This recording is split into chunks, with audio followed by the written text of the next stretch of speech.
ಇದು ಬಿಜೆಪಿಯವರ ಸೃಷ್ಟಿ. ಅವ್ರಿಗೆ ಏನಂತಂದರೆ ನಾಚಿಕೆ ಏನಾದರೂ ಇದ್ದರೆ ಅವ್ರ ಬೆಲೆ ಏರಿಕೆ ವಿರುದ್ಧ ಯಾರು ವಿರುದ್ಧ ಮಾಡ್ಬೇಕಂತ ಕೇಂದ್ರ ಸರ್ಕಾರ ವಿರುದ್ಧ ಮಾಡಬೇಕು. ಯಾಕೆ ಅಂತ ಹೇಳ್ತೀನಿ, ನಾನು ಸುಮ್ಮನೆ ಅವ್ರು ಮಾತಾಡಲ್ಲ.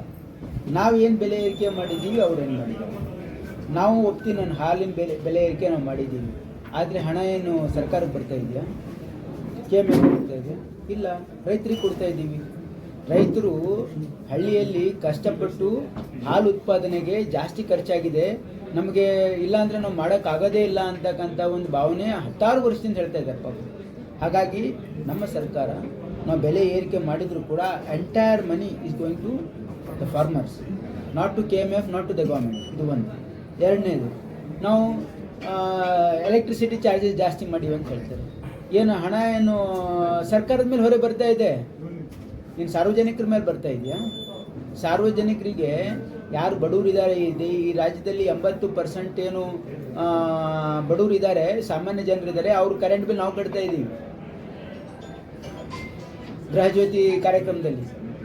ಅದರ ಭಾರ ಸರ್ಕಾರ ಹೊತ್ಕೊಳ್ತಾ ಇದೆ, ಜನರ ಮೇಲಿಲ್ಲ. ಆದರೆ ಕೇಂದ್ರ ಸರ್ಕಾರ, ನೀವು ಆಲೋಚನೆ ಮಾಡಿ, ಕೇಂದ್ರ ಸರ್ಕಾರ ಡೀಸೆಲು ಪೆಟ್ರೋಲು ಯಾಕೆ ಜಾಸ್ತಿ ಮಾಡ್ತಾ ಇದೆ? ಅಂತಾರಾಷ್ಟ್ರೀಯ ಮಾರ್ಕೆಟ್ನಲ್ಲಿ ಡೀಸೆಲ್ ಕಚ್ಚಾ ತೈಲ ಬೆಲೆ ಕಮ್ಮಿ ಆದರೆ ಇವರು ಟ್ಯಾಕ್ಸ್ ಜಾಸ್ತಿ ಹಾಕಿ ಜಾಸ್ತಿ ಬೆಲೆ ಮಾಡ್ತಾ ಇದ್ದಾರೆ. ಯಾಕಂದರೆ ಡೀಸೆಲ್, ಪೆಟ್ರೋಲ್, LPG ಇವು ಜಾಸ್ತಿ ಮಾಡಿದರೆ ಇದರ ಇಂಪ್ಯಾಕ್ಟ್ ಎಲ್ಲ ಪದಾರ್ಥ ಮೇಲೆ, ಕನ್ಸ್ಯೂಮರ್ ಗೂಡ್ಸ್ ಮೇಲೆ ಯಾಕಾಗುತ್ತೆ? ಟ್ರಾನ್ಸ್ಪೋರ್ಟೇಷನ್. ಹಾಗಾಗಿ ಕೇಂದ್ರ ಸರ್ಕಾರ ಇವರು 11 ವರ್ಷ ಆಯಿತು ಕೇಂದ್ರದಲ್ಲಿ, ಒಂದೇ ಒಂದು ಬಡವ್ರ ಪರ ಕಾರ್ಯಕ್ರಮ ತಂದಿದ್ದಾರಾ? ನಮ್ಮ ಸರ್ಕಾರ ಇದ್ದಾಗ ಉದ್ಯೋಗ ಖಾತ್ರಿ ಕಾನೂನು ಏನು ದೇಶದ ಶ್ರೀಮಂತರಿಗೋಸ್ಕರ ಮಾಡಿದ್ವು, ಇಲ್ಲಿ ಆಹಾರ ಭದ್ರತೆ ಕಾನೂನು ಯಾರಿಗೋಸ್ಕರ ಮಾಡಿದ್ವಿ? ಈ ದೇಶದ ಬಡವರಿಗೋಸ್ಕರ ಮಾಡಿದ್ವಿ.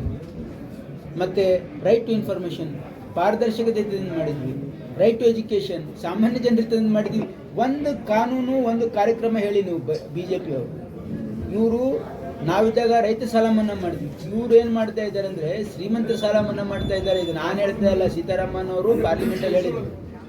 ನೀವು ಅರ್ಥ ಇದ್ದಿಲ್ಲ, ಯಾರು BJP ಯಾರು ಬಡವ್ರ ಪರವಾಗಿ, ಅದಕ್ಕೆ ಹೇಳೋದು ಕಾಂಗ್ರೆಸ್ ಸಿದ್ಧಾಂತ. ನಾವು ಬಡವ್ರ ಪರವಾಗಿದ್ದೀರಿ, ಅವರು ಶ್ರೀಮಂತರ ಪರವಾಗಿರೋದು, ಅದಕ್ಕೆ ಹೇಳಿದೆ.